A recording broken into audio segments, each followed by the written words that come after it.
Août dernier, quand Bordeaux, maintenant Bordeaux et le Paris Saint-Germain, avant cette journée, étaient à égalité parfaite. Même nombre de points, même nombre de buts marqués, même nombre de buts encaissés. Alors vous savez maintenant ce que doit faire Bordeaux pour redevenir leader unique après la victoire du Paris Saint-Germain à Metz. Bordeaux doit battre Caen en marquant au moins 2 buts. Caen-Bordeaux, Vincent Raduro. Les Bordelais ont un petit passif à régler. Ils ont perdu ici à Caen lors de leurs 4 dernières prestations. Stéphane Paille est bien placé pour le savoir. L'an passé, il portait les couleurs cannaises, comme en témoigne cette vieille banderole, ressortie des cartons pour l'occasion. Les supporters malherbistes n'ont pas la mémoire courte. Ceci dit, il faut bien attendre 10 bonnes minutes avant de voir une action digne de ce nom. Une remise de la tête de Zidane pour la première frappe du match, celle de Jean-François Daniel. S'ensuit quelques secondes plus tard une nouvelle frappe, mais sur coup franc, et c'est Willy Gorter qui oblige Huard à se coucher.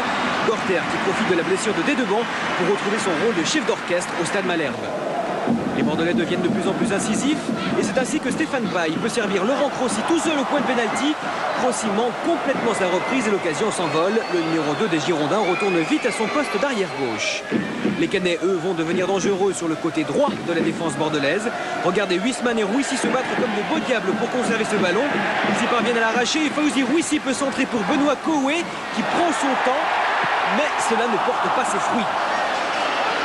En tout cas, cette action donne le ton. Caen se met à dominer et progresse toujours du même côté. C'est là que Fawzi Rouissy fait des ravages. Servi par point, Rouissy s'approche suffisamment des buts bordelais pour tenter sa chance. Mais rien ne sera marqué en cette première période. Le début de seconde mi-temps reste terne, mais la rencontre va prendre une autre tournure aux alentours de l'heure de jeu. Une récupération cannaise permet à Rouissy de mener à une contre-attaque. Rouissy poursuivi par Sénac. Huard va au-devant de lui.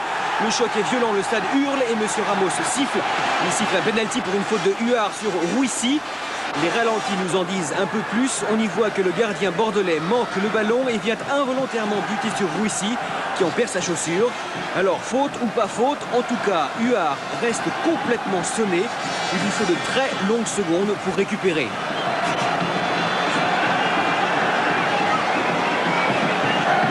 C'est un gardien titubant qui vient se présenter face à Willy Gorter. Huard tente de gagner quelques instants pour retrouver toute sa lucidité. Mais Gorter finit par tirer. Et Huard stoppe le ballon. Un véritable exploit compte tenu des circonstances.